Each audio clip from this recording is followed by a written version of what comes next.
Okay, good morning, good morning, good morning, good afternoon, good evening. It's all three times somewhere in the world. Welcome to another edition of Maximum Life with yours truly, Michael Norman. And listen, I believe in the idiom that I have come. This is what the scripture says. I've come that you might have life and that more abundantly. But here's what I've come to discover that this abundant life that we keep talking about, it doesn't happen by osmosis. It takes strategy, it takes intentionality. And that's what this whole broadcast is about. We're about helping you develop the proper mindset that inherits that sort of life that you desire to have. Because if you think it, you can be it. In other words, I always say your mindset affects your assets and your mentality will affect your reality. So in part, in whole, if you begin to think right, if you begin to think positively, those are the things you begin to see manifest in your life. Neville Goddard said something that has stuck with me ever since I've heard him say it. He talked about the power of your divine imagination. So how that things work and operate or develop and they manifest based on your imagination. So what are the things you're thinking about constantly? What are the things that you're rolling over in your mind on a constant level that you've got it on rinse and repeat? I think the same way, I think the same way, I think the same way, I think the same way. Therefore, I receive the same things. I receive the same things, and it becomes a cycle in your life. And this is a mystery because oftentimes what happens is people don't recognize this one principle I talked about last week, but I'm bringing it back for part two because I've got a very special guest to help me demonstrate and declare and speak to you and teach you how that seed time and harvest is the key to life itself. It is absolutely the key to life itself because even Genesis says in about the eighth chapter, as long as the earth remains, there will be seed time and harvest. In other words, as long as there is a planet Earth, we're going to have to regard and respect seed, time, and harvest. It works in everything, in every sphere of life, in everything that you undertake. Everything starts as a seed, but it requires time in order to have the harvest. And that's the key to life itself. So again, I wanted to talk about this again to kind of drive the point home for those of you that are watching and perhaps you didn't catch it on the last time. So I'm going to repeat it for the folks in the balcony section so that you get this and you understand how supernaturally important it is for you to respect seed time and harvest because it's absolutely going to impact everything you do. In other words, if you're going to be a doctor, you've got a seed. Their seed is your education.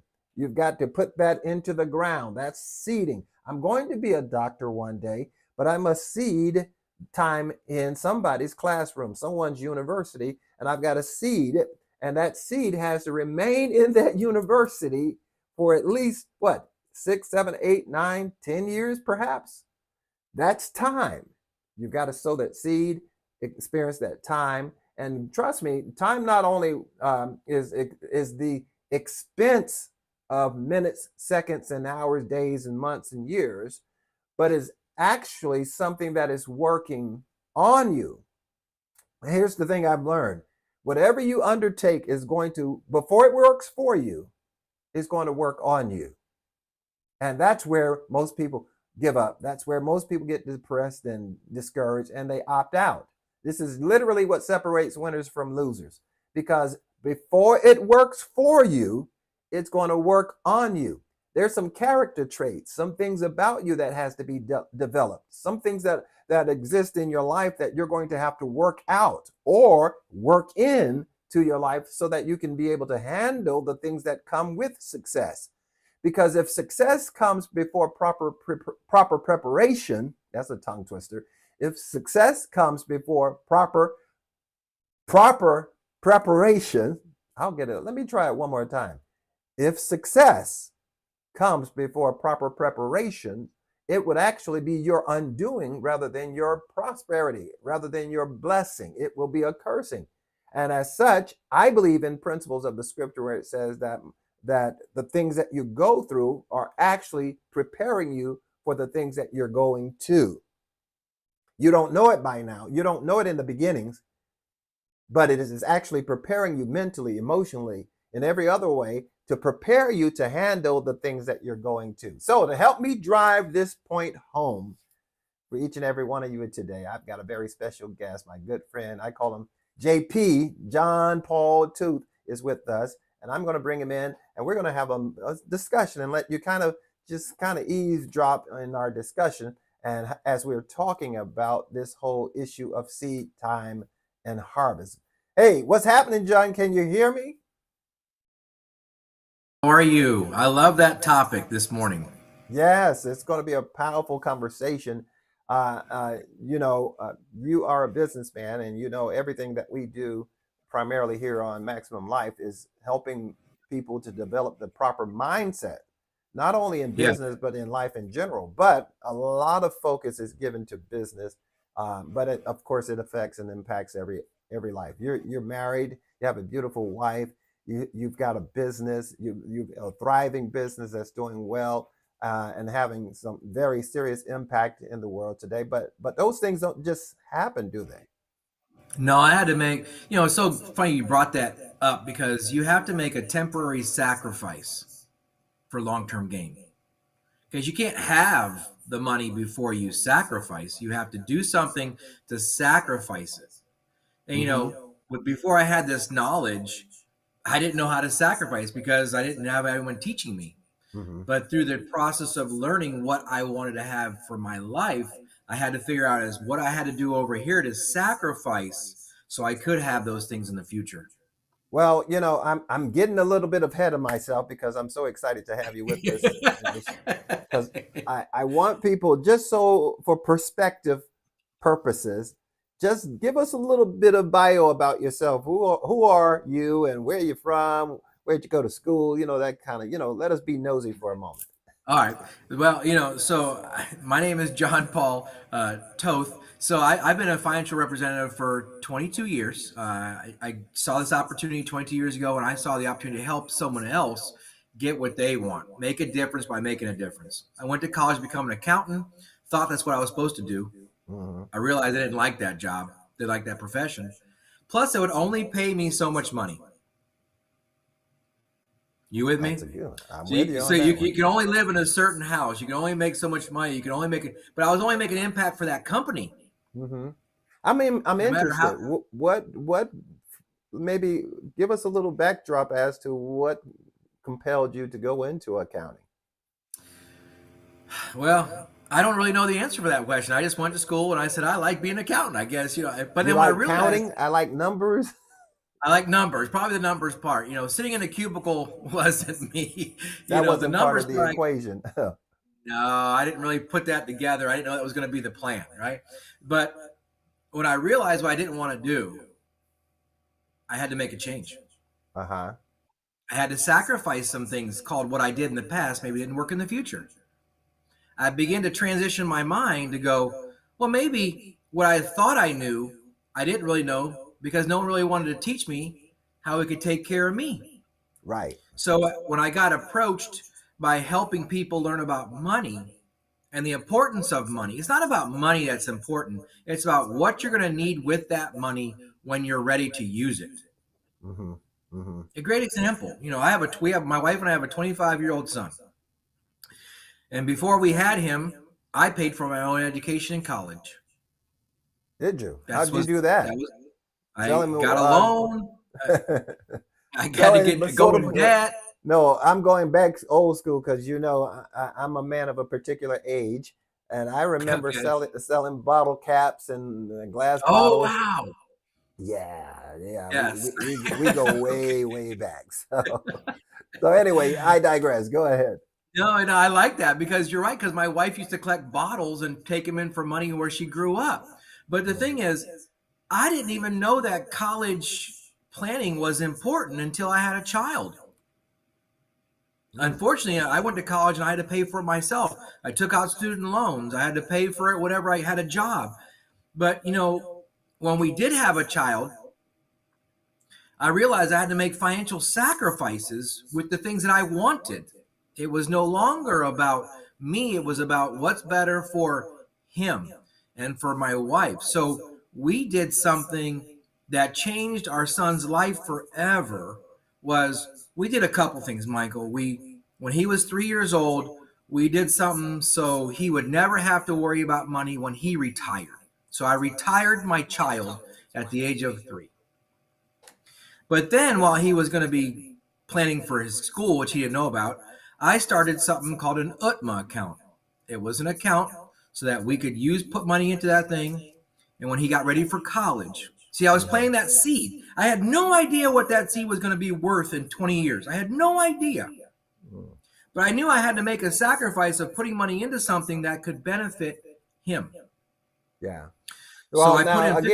again, let me just pause you right there because Yeah. again, one of the things I'm always curious about is what kind of mindset, you know, causes you to think, okay, let me prepare for the future in the way that you did for your child. And a lot of us, a lot of people just kind of haphazardly go through life where we don't really have direction per se. We don't really have a mark to hit as much as we're just kind of, hey, I just want to, just be able to make it to the next day. Yeah. I What think kind probably of what it was. mindset does that take? What kind of attitude, and where did you get it from? Did that just happen, or did your parents kind of pour it into you? I wish I knew that it was because of my parents, but honestly, it was probably because my parents didn't do it Hmm. because What? they didn't have knowledge. Right. They didn't know about college planning. Hmm. So when I became a parent, I was like, wow, I never knew it was even available. So when I found out it was available, I was thinking, why didn't my parents do it for me? I'm sure they did the best they knew how. Right. They knew that's right. They knew the best Well, that they had a- knowledge. and I say the same thing because when I look at the things that I know now, and I'm like, how come you guys didn't know that? Why didn't anybody tell me? Blah blah blah. That's right. That's right. The real truth of the matter is that oftentimes that sort of knowledge is maybe not concealed, but only revealed to a certain caliber of people. You're exactly right. You're Because exactly right. we don't know because we are not at a particular caliber or level in society where that information flows to. You're exactly right. You You hit it. My parents were both poor. My wife's parents were both poor. know. So that knowledge wasn't available to them. Hmm. But somehow God allowed me to learn, just get a little bit of information. And it was my responsibility then to say, hey, how can I apply that to my life? Right. And I Right. had to make the decision from that point. So when you're talking about applying to your life, I often say, you know, birds of a feather flock together. That's And right. it becomes a vicious cycle when I lack a certain knowledge, I lack a certain information. The tendency is to almost be magnetically drawn to people who are like kind. So if Correct. certain knowledge is absent from my life, I tend to hang around with people with that same level of ignorance, Mine. for lack of a better Yeah. term, and it Yeah. creates that cycle. As a matter of fact, it creates an environment because I don't mean to, I'm not belittling. I don't mean to do that, but I do recognize that you know there's a certain magnetic attraction for people who think in terms of success, destiny, goal oriented, that sort of thing. They Right. all tend to end up in a certain sector of life, while those who are just barely making it, Right. they have a certain mindset that says, "Hey, this is all there is for me. I'm just gonna be make it the best way I can. Let me Right. drink on the weekends, get drunk, so I can just kind of forget about my troubles for at least 48 hours, and then turn around and go Right. right back into it, and just rinse and repeat. Do the same thing over and over. They tend to Right. live and congregate in certain areas. We call them ghettos. Not to talk down on them, but the Right. reality is most of them that are there are they have the similar mindsets. That's So correct. that's what fascinates me about you is how you were able to break through that sort of ecosystem that brought you to a place where you can say, "Hey, I can have more. I can prosper." Right. And I don't know why I was chosen of them all. I just know that I saw it and it became my responsibility. Most people want to say it's not their responsibility. It's someone else's responsibility. It's not their fault. No, it's so I owned it. I took it on as an ownership Oh, responsibility. that is good right there. And I I think owned it. that's what separates winners from losers in a lot of instances because we have I don't know where I got it, but I heard this old saying that says, "If it's to be, it's up to me. Me. If it's to Mhm. be, it's up to me." And so it puts the onus on us as individuals to find a way to make it better. If it's That's going right. to be, it's up to me. Don't blame parents for not having it. Don't Mhm. blame your coach for not telling you about it. If it's to be, then it's up to me. Then it's requiring me to go out. Okay, first of all, take on the mindset that says, okay, there is more. I can be, Right. do, and have more than I currently am. So Right. now developing that mindset invites, like Neville Goddard again says, it invites a divine happenstance. God supernaturally causes the bridge of occurrence and consequence to cross over into your life that brings you into, oh, I met this person, don't know how, kind of what you're saying there. Yeah. Yeah. Well, it's like this. You say it, we say all the time.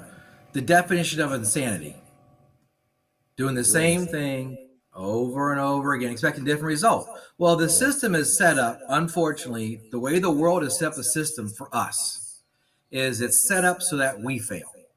Not that the system fails. We fail.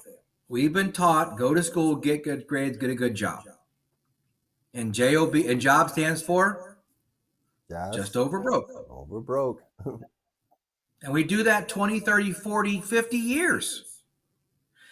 And we've also been taught when you have money, you should save it where? In the bank In the or in bank. your And then what is mattress. the or in the mattress, right? So both of them are not in a positive for you. And then the bank's taking that money and they're using that money to make the profit. And they're giving back to the people very, very, very small interest. That's the reason why we fail, because we don't know how to get to that source where the profits are. Mhm. But when I learned that, it made common sense that me, not even as a representative in this United States, as a registered rep, because I have a license, but as an individual, now I have a choice. Do I want to go to the bank or do I want to break the cycle and go to the source so that my seed now has time to grow and it can make me more money for the same time period? Mhm. Mhm. What an Well, opportunity. one thing that we are all subject to is time. There's no way That's to right. escape it. No, I mean, unless you have the power to suspend time and just kind of hang out No, at a certain time period until things no. changes around you, or I mean, No. only the X-Men I know can do that. That's and That's right. that's a comic book character. So Right. we're not X-Men and we can't No. suspend time. So that means we're subject to time. Now That's right. the challenge is, how do you harness the fact that time marches on? How do you harness that and make it work for your benefit rather than your destruction or depression? Right. Well, you have to, you know, if I give you knowledge and you decide to not do what's better for you, that's a decision you're making. So Mhm. the time doesn't affect me, does it? No. Time affects you. Mm. So that's why knowledge is power. And the reason in the Bible it says the reason why people perish is lack of knowledge. Right. And the system doesn't want us to have the knowledge, because if we had the knowledge, we wouldn't use the institutions that we've been taught. So we have to take the knowledge of how do I get over that? How do I start a UGMA, which stands for Uniform Gift of, how do I do that? Well, that's the first thing is if it's available for me, how can I do it for my son? When we did this, Michael, I had no knowledge of how it worked. I just knew if it did work, I would have more to help him with his school. And thank God we did that, because when he went off to school, he had $40,000 that we were able to use for his college. But if we kept it in the bank, he would have had $3,000. That's a $37,000 difference. And he didn't finish school because of health conditions and a concussion and stuff like that. But that money was still available because it was still working. Mm-hmm. So we didn't lose the money. Now Yeah. he used the money for his future, his Roth IRA. Now that'll go towards his future. Mm-hmm. Now, So I took the time go and ahead. Go knowledge. ahead. Go ahead. I wouldn't want to I interrupt you. took time and I just took time and knowledge, and I used it for our benefit Mm-hmm. because I Mm-hmm. had the knowledge now. Now I got the knowledge. I no longer needed that institution over there, did I? No, you didn't. No, No. no. They're So the one losing. you discovered how, in some ways, and how you're going to make money work for you as opposed to you working for money.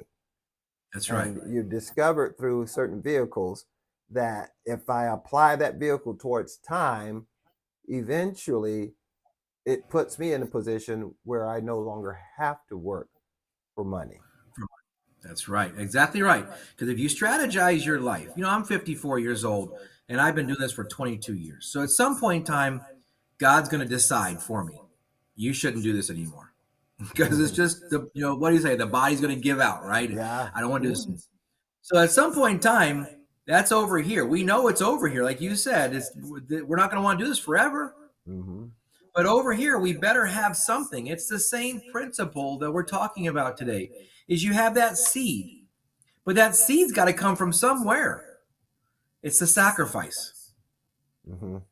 Maybe you don't have cable television. Maybe you don't go get your hair done every week. Maybe you don't get your nails done every week. Maybe you don't. Maybe these are there's things I sacrifice and there's things I don't sacrifice. My wife getting her hair done, I don't care. Go get your hair done. She deserves you it, can't right? sacrifice that. No, but for me, if I don't need it, I begin to justify the need. Mm-hmm. I don't need those new golf clubs. I don't need a new car. I don't need a new cell phone. I want, but I don't need. So when we as people begin to justify our own needs and wants, then we take that money and we use that money alone and we put that money away.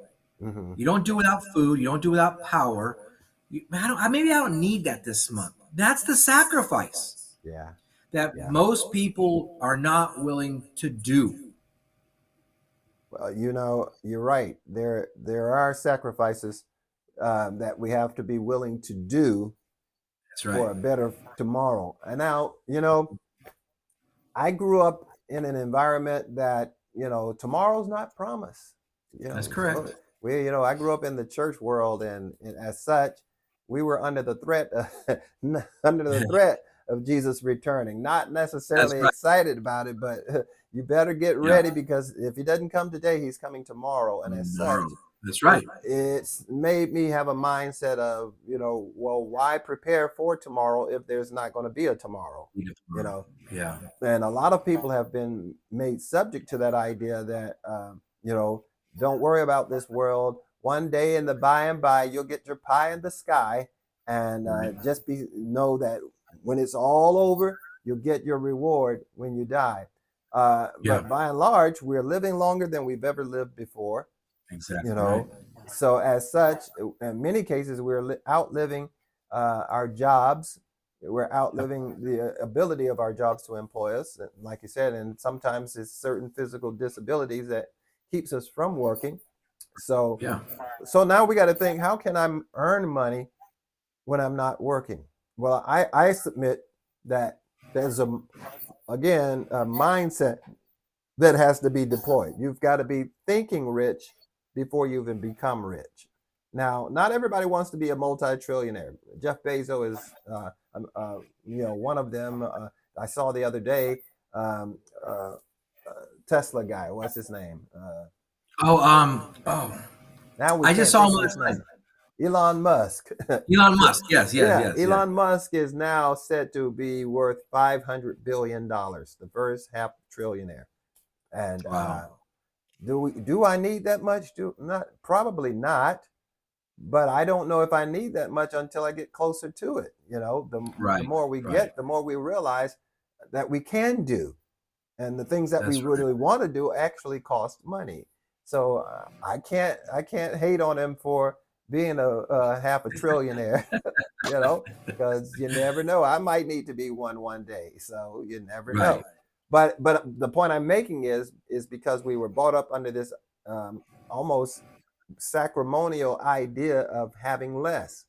If I, Right. how hard is it for a rich man to enter into heaven? How, and sell all that you have and give to the poor. And if you live like a pauper here, you'll be rich in heaven. When in Right. fact, that again, I always borrow from the scriptures. He says, "I've come that you might have life, and that more abundantly." Right. Not now. Yes. That's Yes. just not all money. You want to be able to get along No. with your wife, your husband, your children, and that sort of thing. That there are things. Right. Trust me. Time is much more valuable than money. I can prove that. If I put you in the hospital, they tell you you've only got 24 hours to live. But if Right. if we'll give you $500 million like Elon, we'll give you $500 billion, but you only have 24 hours to live. Or you could live on minimum wage and you can live for the next 30 years. Which would you choose? I'll take I would minimum take wage 30 for years. 30 years. I'll take, I'm sorry, I'll take minimum wage for 30 years. I'm Yeah. sorry. So that means time is far more valuable That's right.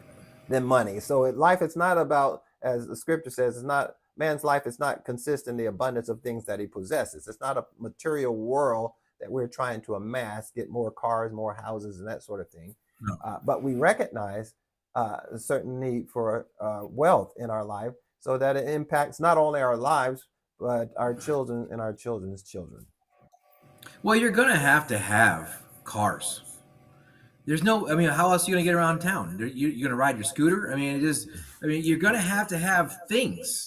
You're Mm-hmm. going to have a place to live. And so the reason why I say that is because just like your topic is seed, and I love this because it's so true, seed, time, and harvest. Because we're wanting the harvest when? At the seed time. Now. We want it right now. Give it to me now, like you said. But if you had it now, you wouldn't know how to take care of that. So the seed goes along with the daily, monthly sacrifice of why I'm doing what I'm doing. Most people, they work a job and they go to retire and they have to live on something called Social Security. Mm-hmm. And the problem today is Social Security might not be enough for everyone, even the people currently living on it. Remember, it's not controlled by me. It's controlled by something called the government, which we all pay taxes into. Right. So, alongside of that, that was never created that man or woman should live on that alone. But we, unfortunately, didn't make the sacrifices to fund the seed. We didn't do it. Right. Oh, all these other things were so important. Where I lived, what I spent my money on while I was alive. And so if they could have just been taught to sacrifice I was doing the numbers. If a person took $50 a month, Michael, and they saved that into a Roth IRA for 30 years, that would be $200,000, and all they would have invested was $20,000 over those 30 years. Mm. Just 50. We're talking about, come on now, tell me, what do we waste $50 a month on every month? A cell phone. Yep. I mean, that costs minimum $50 a month. Oh, that's being very conservative. Yeah. So we know, we all know. I mean, we can't hide behind it and say we don't waste money. We are all people. We are all people that have access to the money. We waste it on things we don't need. Mm-hmm. But we got to begin to look at that and say, I need to have retirement. I need to put my kid in college. I need to do these things because if I get to that point in my life and I didn't sacrifice all those years, I won't have what I need to have, whether it's to put my kid in college, retire, whatever. Everyone, his life is different. That's the beautiful thing about life. Yeah. It's all different. Well, It's different for you. It's different for me. It's different. It is definitely different. for everyone. But It is. the one thing that is common to all of us, that we all have in common, is that if we have a birth date, Yeah. you're going to have an Yeah, exit man. date. If you That's get an right. entrance date, you're going to get an Yep. exit date. That's right. We don't know where that exit. Hopefully, it's a long ways from current day, but the reality is that we're all going to exit at some point. That's And right. and the scripture says again that a good man leaves an inheritance, not an invoice. A good man Right. leaves an inheritance for his children and his children's children. And That's so, right. saying that kind of segue us into what I really want to introduce to our listening and viewing audience is that we're going to start a YouTube channel, and we're going to be dealing with financial issues, financial services, and things and strategies that can help actualize what we've been talking about here in terms of growing your money, learning Yeah. how to make fine tweaks. You know, if it's the little foxes that destroys the vine, well, then the reverse knowledge should yield the same. It's the little tweaks that makes big changes. You know, Yes. if little fox can destroy the vine, then little tweaks can preserve the vine. That's right. So Absolutely. learning how to make little tweaks and things that we're going to be talking about, and we'll probably be joined by Chris Lopez. He'll join us, and we'll just have a discussion to just talk about a little bit about what they can expect when we are dealing with these financial issues. As we were talking about today, our brains have all been taught one system. This is how you do it. And the reason why it's taught that way is because if the banks, the insurance companies, and the mortgage companies wanted us to learn, then they wouldn't make money. So we know that the principles have been out there in the world for everyone to learn for at least 80 years. Mm-hmm. So we know it's been there, Michael. It's on the internet. It's out there all over for everyone to read.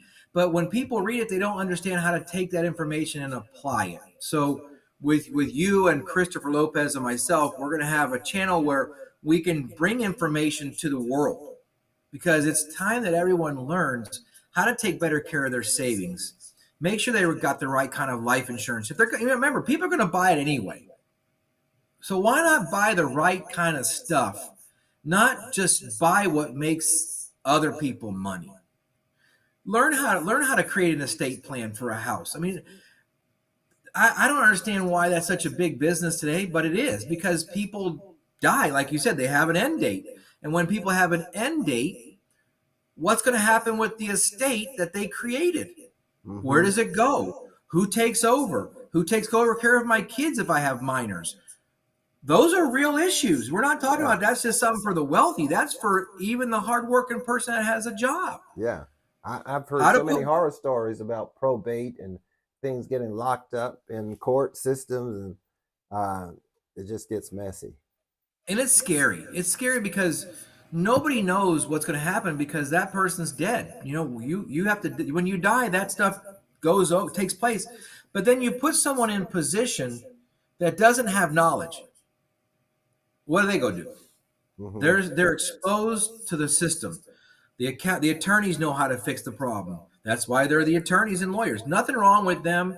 They just have a system that they know that they can do the work for the people, because now the people need them.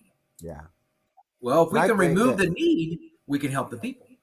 So yeah, and estate planning, it's not a very difficult thing. As a matter of fact, with the age of AI and technology, it's extremely easy to plan and prepare for the inevitable, and to make sure that things are done in a way that honors your wishes, and as opposed to leaving it up to a judge who knows nothing about your family, nothing about your relationships. You can actually prepare that. So we're going to be talking about this we're getting prepared. We're in pre-production. We'll be talking about it more, and we'll do a little promotional drops here and there. But if you are an entrepreneur, if you are a husband or a wife, and maybe you have a family, let's talk about macho. Tell them what macho means, Chris. Well, JP. So people that get married, so we call it, so macho, they're married, right? They have what is it? Why do I have a married? They have children. Assets? They have no, they have. Is that what A has? Assets? Why did I just draw a blank? I'm human. See that? I'm getting old. You all agree? So they're married. They have no. A is not assets because Did I write? Let me see here. is I it think I got assets? age 25 to 45. Assets. So they're married age 25 to 55. So because we call it 25 to 45 is when because that's when their kids are most likely there at the home. 55 their kids are out, or they have children. So they're married. They got their age 22 to 55. They have children. They own a home, and they have an occupation. Those people need help Hmm. because when you're married, you go do things that married people do. Yeah. You protect your household. You get a home. You need an estate plan. So things that we're going to do anyway, those families need guidance Uh-huh. somehow. Yeah. And And, and and and we it's not want to just for married people, but this is the no. idea. This is the idea concept. If, particularly if you're married and if you're between ages of 25 and 45, I think that's what I had in my notes. Yep. Yeah. And Yep. if you have 25 and 40. children, yeah, you have children, two, maybe three children, and then of course you have a job, occupation. That's right. Uh, That's this right. is something that is absolutely paramount. And I'm like, don't wait till the last minute. Don't wait till perhaps you can't work. Just That's because right. you're healthy now doesn't mean you're going to spend the next 20 years doing what you're doing, because we never know what lies ahead in our lives. Things can happen in the Right. first year, and when you could have potentially been working another 19, 20 years, but it's been cut Yeah. off because of injuries or something, whatever has happened that prevents you from going, being able to do it. So you got to have something in place. So we're going to be Right. talking about that more in the days to come. Listen, if you got anything out of this conversation, I need you to put your comments in the chat section. Let me know what you're thinking, how you feel. Are you prepared for your financial future? Are you developing your mindset? And if you are, let's hear your perspective on what it means to develop a proper mindset and how it's impacting your life. We'd love to hear from you on that. Okay. All right. That being said, Chris, is there anything else that you want to say before we sign off? No, thank you very much for allowing me to share some information. And the good thing is our company is always available. New Power Generation is our company name. So if you want information, you can always email us at www.newpowergeneration.us. That's www.newpowergeneration.us. We're the only investment company that has .us because we're registered by the United States government. And also, my phone number is 407 256 2778, or you can call Michael Norman, who is part of my team in Orlando. Yeah. Give them that number one more time. 407 256 2778. There you go. You're a broadcast engineer now. I just love helping people, Michael. Any way we can get information to people is always a plus. Same here. I think that's how our paths converged, because Oh, we have yeah, similar passions in terms of helping people. All right, that being absolutely. said, we got to get out of here, but I want to thank you for tuning in to another edition of Maximum Life. And of course, our mantra is that God wants you to have life and that more abundantly. But it must be by intentionality and by strategy. And so that's why we're here to help you to do that. Exactly that. The information is in the description section. My algorithm of wealth, the playback video, the webinar was incredible. You're going to gain so much knowledge from that as well. It's all in the description below. And of course, if you have any questions, you can get in touch with me I read all the comments. You can get in touch with me through this very channel. And then one more time, brother JP, go ahead and give them your contact information to get to New So, Power Generation. And if that sounds that's right. familiar, there's a reason. We'll tell you the story when That- we start the show. That's right. It's my contact is 407 256 2778.